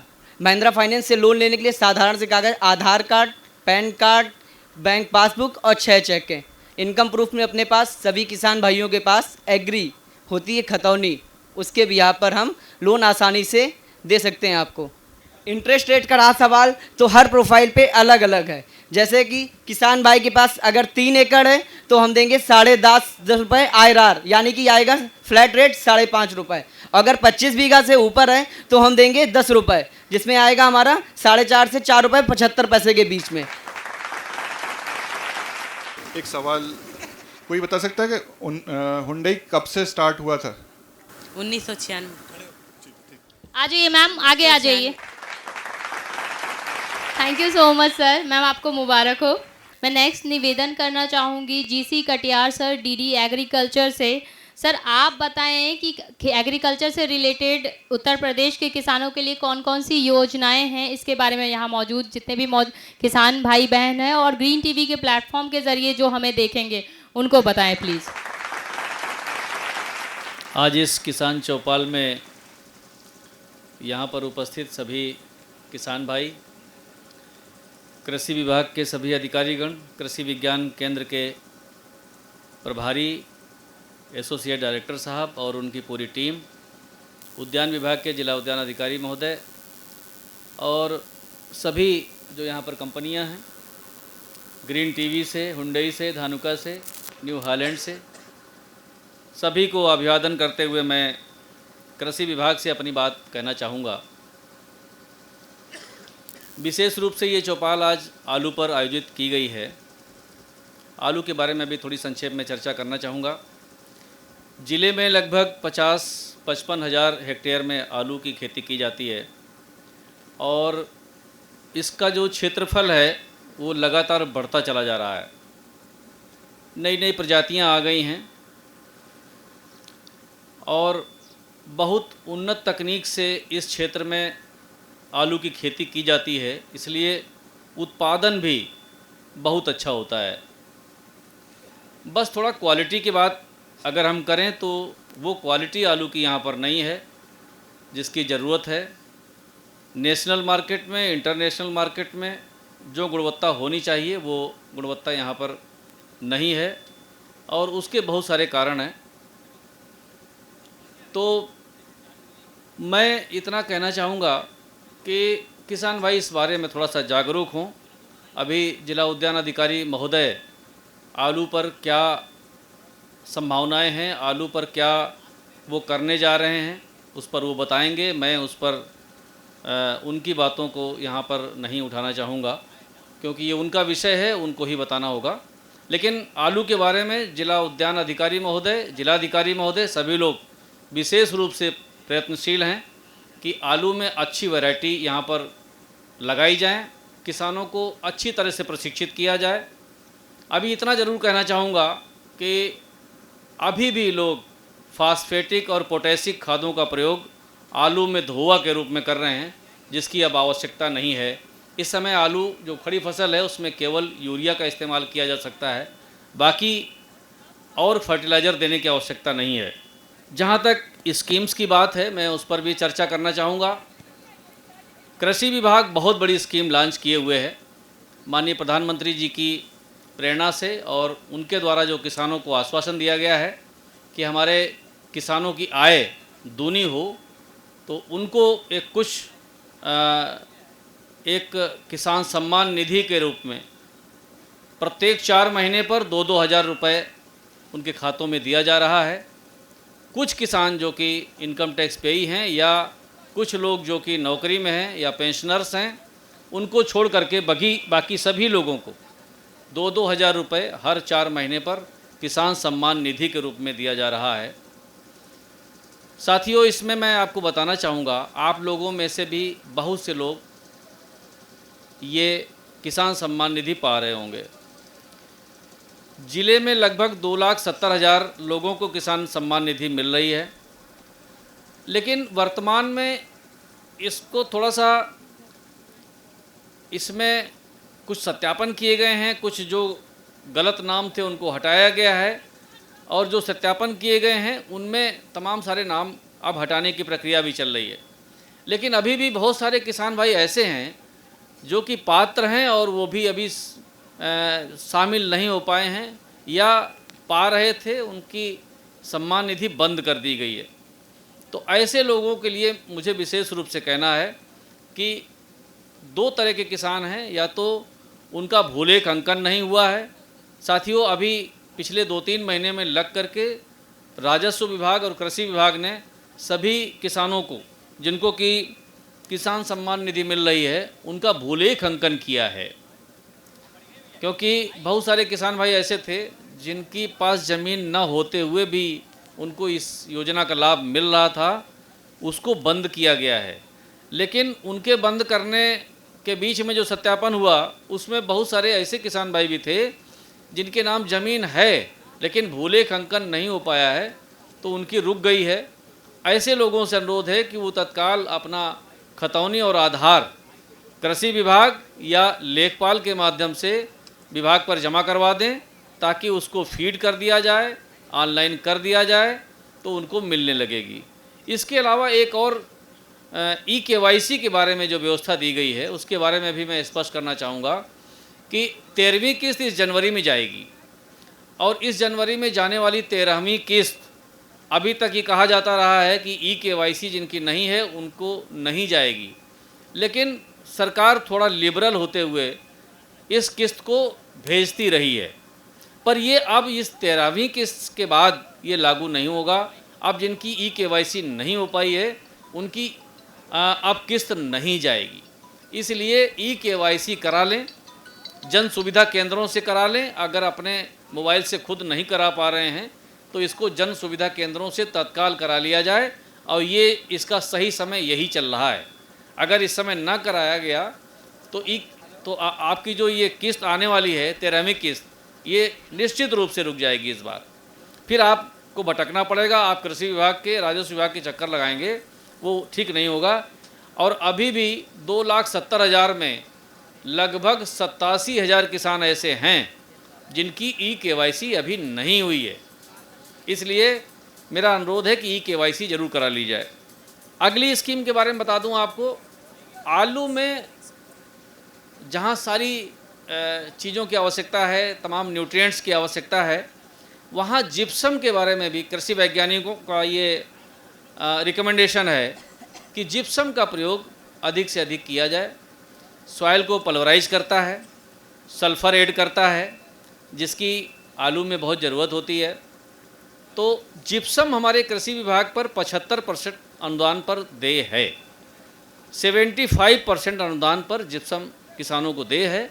जो किसान भाई इच्छुक हों, पूरा पैसा दे करके जिप्सम की बोरी खरीदें और 75% अनुदान उनके खाते में दिया जाएगा। इसके अलावा सोलर पंप की व्यवस्था है। अभी 2 बार सोलर पंप्स की बुकिंग हुई है, लेकिन अभी भी जो जनपद के लक्ष्य हैं वो पूरे नहीं हुए हैं। इसमें 2 HP, 3 HP और 5 HP के सोलर पंपों की व्यवस्था है। 60% अनुदान है। जो किसान को कृषक अंश के रूप में पैसे देने हैं, 2 HP में 57,000 रुपये, 3 HP में 77,000 रुपये और 5 HP में 1,09,000 रुपये किसान को अपना कृषक अंश देना है, बाकी सब्सिडी रहेगी। ऑनलाइन अप्लाई करेंगे, जिस दिन पेपर में निकले आपको सूचना मिले उस दिन तैयार रहें। आप अपने जन सुविधा केंद्रों पर, अपने मोबाइल पर OTP आता है, उससे आप तैयार रहें।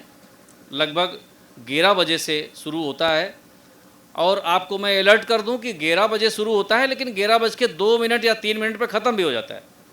इसलिए जहां पर भी बैठें, अच्छी कनेक्टिविटी हो, वहां पर बैठ करके इनकी बुकिंग करा दें। ये बहुत अच्छी योजना है। 100 फीट 125 फीट तक जहां वाटर टेबल है उन एरियाज़ के लिए ये बहुत अच्छी स्कीम है। तो किसान भाई इसका लाभ जरूर उठाएं।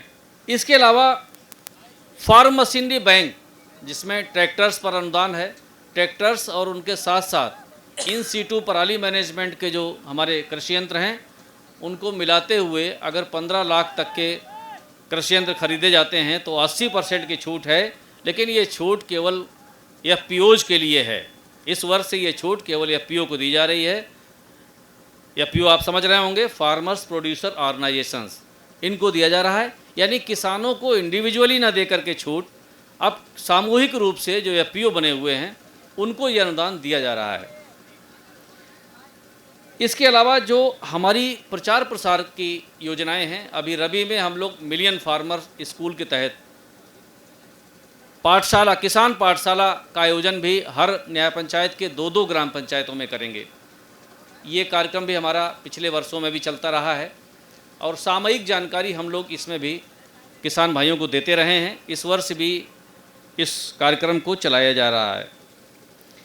एक हमारे कृषि विभाग की जो भूमि संरक्षण शाखा है उसमें खेत तालाब योजना का भी कार्यक्रम है। 22 मीटर लंबा, 20 मीटर चौड़ा और 3 मीटर गहरा तालाब, ये इसको खुदाई कर सकते हैं जो किसान भाई ऐसे हैं जो जल संरक्षण करना चाहते हैं या जहां पानी के साधन कम हैं, ऐसे एरियाज़ में ढाल पर तालाब खोद करके, मशीन से तालाब खोद करके वो सिंचाई की व्यवस्था अपनी बना सकते हैं। 1,06,000 रुपये तालाब की लागत होगी और इसमें 53,000 रुपये यानी 50% छूट मिलेगी। ऐसे किसान भाई जो इच्छुक हों वो इसको भी ऑनलाइन अप्लाई कर सकते हैं, ये खुला हुआ है। ये खास हमारी योजनाएं हैं कृषि विभाग की। अभी किसान पाठशालाओं में आपको विस्तार से न्याय पंचायत वार जाकर के जानकारी दी जाएगी और आप हमसे जुड़े रहेंगे तो समय समय पर आपको ये सब जानकारियाँ दी जाती रहेंगी। बस इतनी ही बातें मैं कहना चाहूँगा। इस गोष्ठी, इस चौपाल के सफल होने के लिए मैं पूरी अपनी शुभकामनाएं देता हूं। धन्यवाद। बहुत बहुत धन्यवाद सर। सर एक सवाल जो आपने बताया है उसी से रिलेटेड प्लीज़। जिप्सम पर अनुदान कितना विभाग देता है, कोई बताए? 75%। ठीक है। कार्यक्रम को आगे बढ़ाते हैं और नेक्स्ट मैं निवेदन करना चाहूँगी CP Awasthi sir, district horticulture officer Kannauj Uttar Pradesh से। सर कौन कौन सी योजनाएं हैं उद्यान विभाग की, उसके बारे में प्लीज़ हमारे दर्शकों को बताएं। धन्यवाद मैडम। आज के इस कृषक चौपाल में हमारे दूर दूर से आए किसान भाइयों बहनों, हमारे कृषि विभाग के आदरणीय डीडी एग्रीकल्चर साहब, एसडीओ साहब, जहां जिस कैंपस में ये चौपाल हो रही है कृषि विज्ञान केंद्र, वहाँ के हेड सर परम आदरणीय कनौजिया सर, हमारे सारे वैज्ञानिक गण और सभी हमारे जो कंपनीज आई हैं उनके ऑफिसर, सभी का इसमें स्वागत है उद्यान विभाग की तरफ से। मैं जिला उद्यान अधिकारी, मैं उद्यान विभाग की प्रमुख योजनाओं के बारे में और जो आलू के विषय में हमारे यहाँ से कुछ विशेष प्रयास चल रहे हैं ज़िले में, जो और जगह ज़्यादा नहीं चल रहे हैं प्रदेश में, विशेष रूप से यहाँ के हैं, उनके बारे में संक्षेप में आपको बताना चाहूँगा। देखिए 2-3 प्रमुख योजनाएं हैं, उनको मैं बताना चाहूँगा। पहली हमारी योजना है औद्यानिक मिशन योजना, NHM कही जाती है, राष्ट्रीय औद्यानिक मिशन। उसमें फल, पुष्प, मसाला, साग भाजी और आपका पोस्ट हार्वेस्ट यानी तुड़ाई उपरांत प्रबंधन वाला पैक हाउस, खाद्य प्रसंस्करण इकाई और औद्यानिक मशीनीकरण जैसे पावर टिलर और 20 हार्स पावर से कम वाला छोटा ट्रैक्टर, इन सब चीज़ों पर 20 से 50% इन कार्यक्रमों पे सब्सिडी है हमारे यहाँ से। उसमें किसान भाई देखिए, प्लांटेशन का जब सीज़न आता है जुलाई अगस्त, तब पौधरोपण पर सब्सिडी आती है। उसके बाद सब्जियों पे, मसाले पे और विभिन्न फसलों, पुष्प पे, इन पे सब्सिडी समय समय पे आती है। सभी योजनाओं का लाभ लेने के लिए आप ऑनलाइन पंजीकरण, जो हमारी वेबसाइट है UP Horticulture www.gov.in पर पंजीकरण कराकर प्रथम आवक प्रथम पावक के आधार पर योजना का लाभ ले सकते हैं। यदि कोई समस्या हो पंजीकरण में तो आप किसी भी योजना के पंजीकरण के लिए हमारा जो जिला उद्यान अधिकारी कार्यालय विकास भवन है, कमरा नंबर 105 114 पहली मंजिल विकास भवन कन्नौज, वहाँ से संपर्क करेंगे तो वहाँ पर भी पंजीकरण की निःशुल्क सुविधा उपलब्ध है, या किसी भी जन सुविधा केंद्र पर भी अपने मोबाइल से भी कर सकते हैं।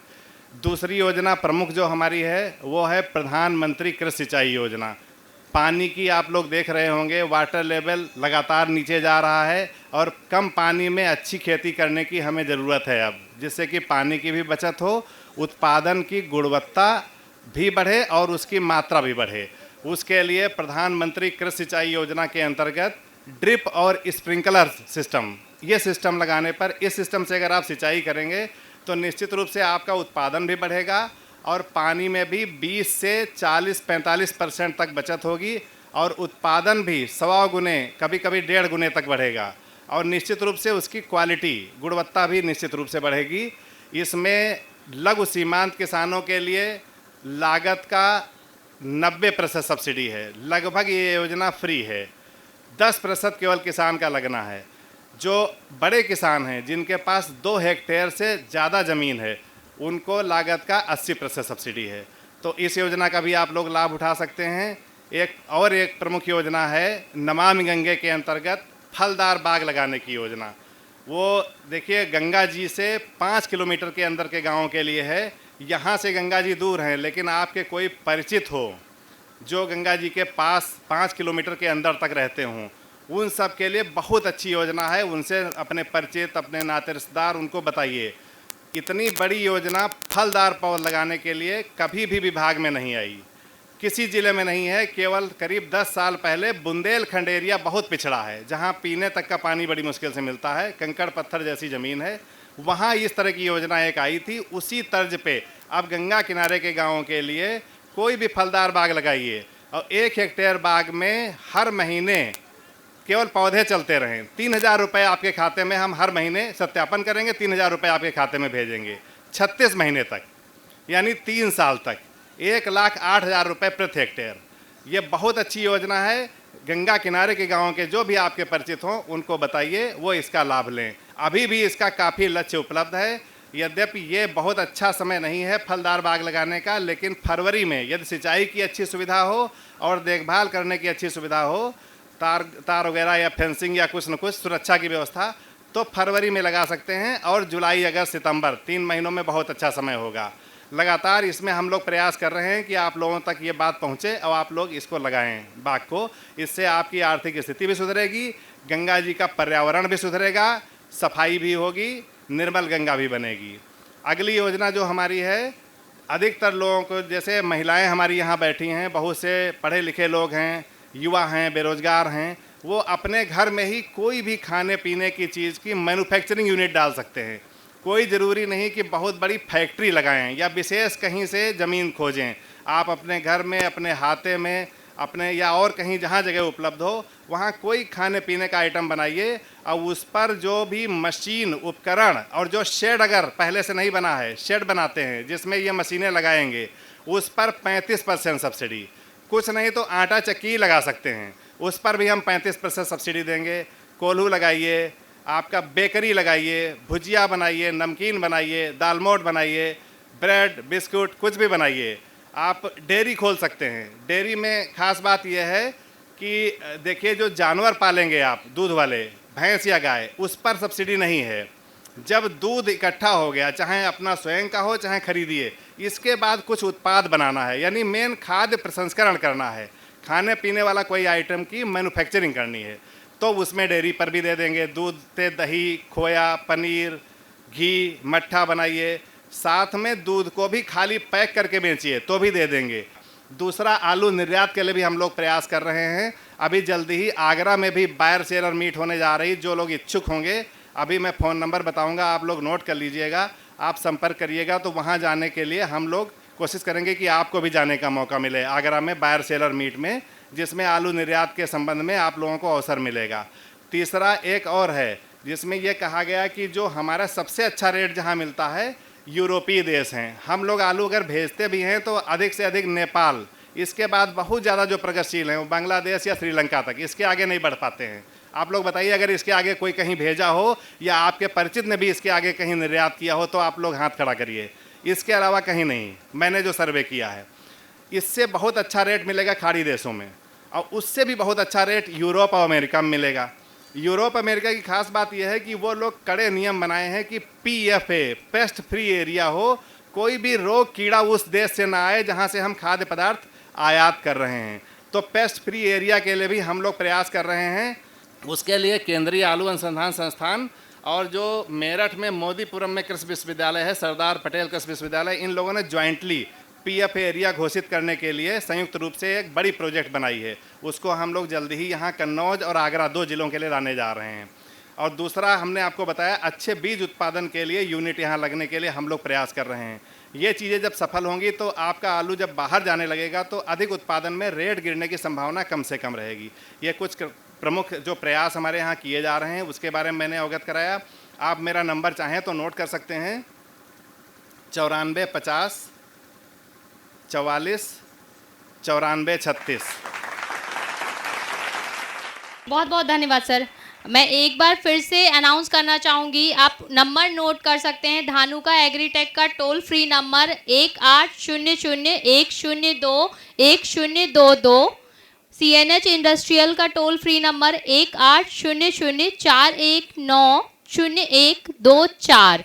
हमारे साथ एक आज के कार्यक्रम में आखिरी स्पीकर है डॉक्टर अरविंद यादव सर। ये सीनियर साइंटिस्ट है कृषि विज्ञान केंद्र कन्नौज से। सर, आपसे जानना चाहेंगे कि नेक्स्ट 5 से 7 मिनट में आप बताएं कि KVK कन्नौज में कौन कौन सी एक्टिविटी चल रही है किसानों के हित के लिए, इसके बारे में बताएं। बहुत बहुत धन्यवाद मैडम। हम सबके प्रेरणा स्रोत इस कृषि विज्ञान केंद्र और विश्वविद्यालय में कुशल नेतृत्व प्रदान कर रहे परम आदरणीय सह निदेशक प्रसार, हमारे जनपद के डिप्टी डायरेक्टर महोदय, साथ ही साथ हमारे कृषि विज्ञान केंद्र के सम्मानित वैज्ञानिक डॉक्टर CK राय साहब, doctor Amar Singh ji, doctor Vinod Kumar ji, doctor Chandrakala जी, डॉक्टर सुशील कुमार जी, हमारी पूरी कृषि विज्ञान केंद्र की टीम, हमारे जनपद के आदरणीय जिला कृषि अधिकारी महोदय, जिला उद्यान अधिकारी महोदय, धानुका एग्रोटेक आदि धुरिया साहब, सभी जो भी हमारे प्राइवेट सेक्टर हमारे पार्टनर हैं, सम्मानित किसान भाइयों, माताओं, बहनों, प्रेस एवं मीडिया के जो हमारे रिप्रेजेंटेटिव हैं, चाहे वो इलेक्ट्रॉनिक मीडिया हो या प्रिंट मीडिया हो, मैं आपका सभी का तहे दिल से एक सेवक के रूप में, एक कृषि विज्ञान केंद्र के परिवार के रूप में आपका स्वागत करते हैं, वंदन करते हैं, अभिनंदन करते हैं और बहुत बहुत बधाई देते हैं मैडम को, जो इस तरह से एक भव्य कार्यक्रम हमारे प्रांगण में आयोजित किया है, जिससे किसानों को ही नहीं बल्कि हम सभी लोगों को ये प्रेरणा मिली है कि अगर हम सब एक होकर के आगे बढ़ेंगे तो अपने संस्थान को ही नहीं बल्कि अपने किसानों के सीधे एक अच्छी ऊर्जा के साथ बीच में जा सकेंगे। मैं आप सभी लोगों को विश्वास दिला रहा हूं कि आप जिस प्रांगण में बैठे हुए हैं, इस प्रांगण का मैं रखवाला हूं। इस प्रांगण को बनाने के लिए जो अथक प्रयास की है, जो मेहनत की है, जो विजन दिया है, जो मिशन दिया है, उसके प्रेरणा स्रोत हमारे आदरणीय सह निदेशक प्रताप है। एक बार जोरदार ताली बजा करके उनका स्वागत करिए कि इस संस्था को खड़ा करने के लिए जनपद की एक इकलौती संस्था है जो वैज्ञानिक और मिनी यूनिवर्सिटी के रूप में काम कर रही है। आपने जो अथक प्रयास किया है जनपद के लिए, साथ ही साथ हमारे प्रदेश के लिए, जो हमारे करीब 14-15 KVK हैं, इसी तरह का इंफ्रास्ट्रक्चर दिया है, उसमें सबसे बड़ा जो महती रोल है वो हमारे आदरणीय सह निदेशक प्रसार का है। और मैं सर को भी ये विश्वास दिलाता हूं कि मैं यहां पर कोई पद पे नहीं हूं, मैं यहां वैज्ञानिक नहीं हूं, मैं आपका सेवक हूं और मैं छल बट कपट से सब कुछ त्याग करके मैं आपको विश्वास दिलाता हूं कि मैं जितनी भी ऊर्जा होगी इस केंद्र को आगे ले जाने में अपनी ऊर्जा लगाऊंगा और ये ऊर्जा हमारे किसानों के दरवाजे पे जाएगा। मैं सम्मानित किसान भाइयों को जितना भी सम्मान बढ़ा सकता हूं मैं पूरी कोशिश करूंगा। इस संस्थान को करने के लिए मुझे कुछ भी करना पड़ेगा, मैं करूंगा। बस यही मेरा विजन है, यही मेरा मिशन है। आप सभी लोग हमारे प्रांगण में आए, मैं बहुत बहुत धन्यवाद देता हूं। कार्यक्रम विलंब हो चुका है और मैडम से निवेदन करते हैं कि इस कार्यक्रम को आगे बढ़ाएं। बहुत बहुत धन्यवाद सर। बहुत बहुत धन्यवाद सर। तो हम कार्यक्रम के आखिरी क्षणों में हैं और यहाँ पे मैं निवेदन करना चाहूँगी कनौजिया सर से कि सर आप आएँ स्टेज पे, कटियार सर आएँ, हम कुछ प्रगतिशील किसानों को जो है वो सम्मानित करेंगे। अरविंद यादव सर आप आएँ। धानुका एग्रीटेक से Dhuria sir, Ratnesh Pathak sir, please आप लोग जो है वो स्टेज पे आएँ। और हुंडई से अगर अभिजीत सर हैं और जो CNH इंडस्ट्रियल से सुनील सिंह सर है, प्लीज़ आप लोग भी स्टेज पे आए। हम किसानों का नाम लेंगे, आपको एक एक करके आगे आना है और अपना जो है वो सर्टिफिकेट लेना है। तो लेकिन सबसे पहले धानुका एग्रीटेक जो है वो 5 किसानों को सम्मानित करना चाहते हैं, तो हम उन 5 किसानों का नाम लेंगे। सबसे पहले है श्री अतुल तिवारी जी, जलालबाद से आलू की उन्नतशील प्रजातियों की जो है वो ये खेती करते हैं। नेक्स्ट किसान है श्याम किशोर पाठक जी, आलू बीज उत्पादक हैं। श्रीमती रोहिणी जी हैं हमारे साथ। रूप सिंह जी हैं, रूप सिंह जी प्राकृतिक खेती द्वारा गेहूं उत्पादक करते हैं। प्रदीप कुमार जी हैं, प्रदीप कुमार जी। कुछ और नाम हम बोलेंगे, सर आप लोग रहिए, स्टेज पे रहिए प्लीज़। आप जिनको अवार्ड मिला है वो जा सकते हैं। श्रीमती पुष्पा देवी जी हैं, श्रीमती पुष्पा देवी जी। विजय सिंह जी हैं, विजय सिंह जी। राहुल सिंह जी हैं, राहुल सिंह जी। ये सब प्रगतिशील किसान हैं कन्नौज के। परमानंद जी, राजेंद्र सिंह जी, श्रीमती विद्या देवी जी, ब्रिजेश कुमार जी सन ऑफ रामचंद्र जी, कामेश कुमार जी, कामेश कुमार जी, श्याम नारायण जी, रामनाथ जी, सुरेंद्र सिंह जी, सूबेदार जी, अमरनाथ जी, सूबेदार जी, श्रीमती मीरा जी, श्रीमती मीरा जी। आज का जो हमारा किसान चौपाल था वो हमने कन्नौज में लगाया है। इसमें आलू फसल प्रबंधन के साथ ट्रैक्टर उद्योग में नई खोज पर हमने चर्चा किया, जो कि उत्तर प्रदेश कृषि विभाग और उद्यान विभाग के सहयोग से हमने ये कार्यक्रम किया था। इसी के साथ Dhanuka agritech limited, CNH industrial और हुंडई मोटर्स इंडिया लिमिटेड के सहयोग से हमने ये कार्यक्रम किया। उम्मीद है कि आप लोगों को जो है वो कुछ जानकारी मिली होगी। मैं एक बार फिर से निवेदन करना चाहूँगी, आप लोग नंबर नोट डाउन कर सकते हैं। धानुका एग्रीटेक लिमिटेड का नंबर है 1800 102 10 22। CNH इंडस्ट्रियल का है 1800 419 0124 और ग्रीन टीवी का व्हाट्सएप नंबर है 9953218363। कोई भी समस्या है तो आप जो है वो हमें संपर्क कर सकते हैं। कोई और प्रोडक्ट के बारे में कुछ जानना हो तो आप स्टॉल पे संपर्क कर सकते हैं। तो फिलहाल आज के इस किसान चौपाल में बस इतना ही। आप लोगों का बहुत बहुत धन्यवाद कि आप लोगों ने अपना कीमती समय दिया और यहाँ आए। फिलहाल मुझे दीजिए इजाज़त, आप बने रहिए हमारे साथ और देखते रहिए ग्रीन टीवी। नमस्ते।